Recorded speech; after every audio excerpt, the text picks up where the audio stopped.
آج کل لوگوں کی ایک کثیر تعداد کے اخلاق تجارتی نوعیت کے ہیں۔ آج کل امیر آدمی وہ ہے جس کی باتوں پر سامعین خوش آمدانہ ہنسی ہنستے ہیں اور اس کی غلطیوں کو حقیر جان کر اسے نظر انداز کر دیا جاتا ہے۔ اس کے برعکس غریب آدمی وہ ہے جس کی باتیں حاضرین پر گراں گزرتی ہیں۔ وہ بجائے تحسین کے اس کا تمسخر اڑاتے ہیں۔ ایسے آدمی سے کوئی غلطی اگر سرزد ہو جائے تو لوگ اس پر چڑھ دوڑتے ہیں اور اس کی چھوٹی سی غلطی بھی بہت بڑی لگتی ہے۔ اسی سلسلے میں رسول اللہ صلی اللہ علیہ وسلم کی زندگی کا طرز عمل دیکھتے ہیں۔ رسول اللہ صلی اللہ علیہ وسلم کا طرز عمل نہایت سادہ اور سیدھا سا تھا۔ آپ صلی اللہ علیہ وسلم غنی اور فقیر دونوں سے برابر کا سلوک روا رکھتے تھے۔ انس رضی اللہ تعالیٰ عنہ بیان کرتے ہیں کہ ظاہر بن حرام نامی ایک دیہاتی تھا۔ جب کبھی بھی کسی کام سے مدینے آتا تو رسول اللہ صلی اللہ علیہ وسلم کے لیے دیہات کی سوغات کے طور پر پنیر یا گھی کا تحفہ ضرور لے آتا۔ اب واپسی پر نبی صلی اللہ علیہ وسلم بھی اسے کھجور یا مدینے کی کوئی اور سوغات تحفے کے طور پر عنایت کر دیتے۔ رسول اللہ صلی اللہ علیہ وسلم کو ظاہر سے بہت محبت تھی۔ آپ صلی اللہ علیہ وسلم کہا کرتے، ظاہر ہمارا بادیہ ہے۔ بادیہ کہتے ہیں دیہات میں رہنے والے کو۔ اس کے ذریعے سے ہمیں دیہات کی خاص چیزیں میسر آتی ہیں اور ہم اس کے شہری دوست ہیں۔ ہماری دوستی سے اسے شہر کی سوغاتیں میسر آتی ہیں۔ ظاہر جو تھا وہ ایک واجبی سی شکل کا آدمی تھا۔ وہ ایک دن دیہات سے روانہ ہوا تو نبی صلی اللہ علیہ وسلم سے ملنے کے لیے آپ کے گھر چلا گیا۔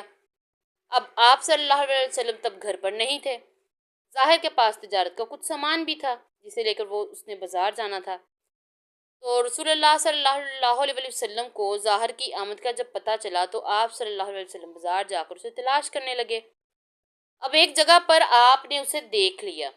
وہ پسینے میں شرابور اپنا سامان بیچ رہا تھا۔ اس کے کپڑے بہت گندے تھے، جیسے دیہات میں کام کرنے والے لوگوں کے اکثر ہو جاتے ہیں زیادہ کام کی وجہ سے، اور اس گندگی کی وجہ سے یا جیسے کام بہت زیادہ کرنے کی وجہ سے کپڑے گندے ہوں تو تھوڑی سی بدبو آنا شروع ہو جاتی ہے۔ ایسے بدبو بھی آ رہی تھی۔ رسول اللہ صلی اللہ علیہ وسلم پیچھے سے آئے اور چپکے سے اسے اپنے بازوں میں جکڑ لیا۔ ظاہر نے آپ کو نہیں دیکھا تھا صلی اللہ علیہ وسلم۔ وہ گھبرا کر چلایا، اور چھوڑو مجھے، کون ہو تم؟ تو صلی اللہ علیہ وسلم رسول اللہ صلی اللہ علیہ وسلم خاموش رہے۔ ظاہر نے گرفت سے نکلنے کے لیے کوشش میں قدرے مڑ کر جب پیچھے دیکھا تو نبی صلی اللہ علیہ وسلم نظر آئے تو اطمینان سے گھبراہٹ اس کی جاتی رہی۔ اب وہ آپ کے سینے سے اپنی پیٹھ چمٹانے لگا۔ نبی بھی اس سے خوش طبعی کرنے لگے اور آس پاس کھڑے لوگوں سے مخاطب ہو کر نبی صلی اللہ علیہ وسلم نے بلند آواز سے کہا، یہ غلام کون خریدے گا؟ یہ غلام کون خریدے گا؟ اب ظاہر جو ایک ایسی حالت کا آدمی تھا کہ وہ جانتا تھا کہ مجھ جیسے کی قیمت کون لگائے گا۔ اس نے نبی صلی اللہ علیہ وسلم سے پوچھا کہ میری قیمت آپ کو کچھ بھی نہیں ملے گی۔ تو رسول اللہ صلی اللہ علیہ وسلم نے فرمایا، لیکن اللہ کے ہاں تم کم قیمت نہیں ہو، اللہ کے نزدیک تم قیمتی ہو۔ تو اس بات پر حیران نہیں ہونا چاہیے کہ غربا اور مساکین کے دل میں نبی صلی اللہ علیہ وسلم کے طرف کیسے کھینچے چلے آتے تھے۔ اس کی وجہ یہی تھی کہ آپ ان سے ایسا دوستانہ رویہ اور ہمدردانہ رویہ رکھتے تھے کہ اکثر مساکین جو ہیں ان کو مالداروں سے یہ شکایت نہیں ہوتی کہ وہ مال خرچ کرنے اور کھلانے پلانے سے بخل کرتے ہیں، بلکہ اصل جو امیروں کے رویے ہوتے ہیں نا، ان سے شکایت ہوتی ہے ایک غریب انسان کو۔ ان سے نرمی اور حسن اخلاق سے پیش نہیں آتے۔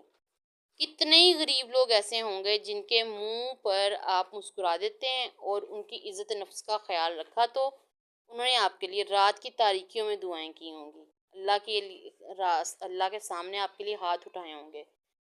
تو ایسے بدحال لوگ بہت سے ہوں گے جنہوں نے دروازوں سے دھکے کھا کر پیچھے ہٹایا جائے اور ان میں ذرا برابر بھی انہیں اہمیت نہ دی جائے، لیکن ایسے لوگ پھر کیا کرتے ہیں؟ وہ بس اپنے تمام معاملات اللہ پر چھوڑ دیتے ہیں۔ تو اگر آپ کسی مسکین، کسی غریب کی وجہ مسکراہٹ بنیں تو اللہ تعالیٰ بھی انشاءاللہ آپ کے مرتبے کو ضرور بلند کریں گے۔ کوشش کیجئے اپنے رویے مثبت رکھیے، چاہے وہ غریب ہو یا امیر۔ امید کرتی ہوں آج کی ویڈیو آپ کے لیے مفید ثابت ہوئی ہوگی۔ ایسی ویڈیوز کو حاصل کرنے کے لیے میرے چینل کو سبسکرائب کریں، ویڈیو کو لائک اور شیئر کریں۔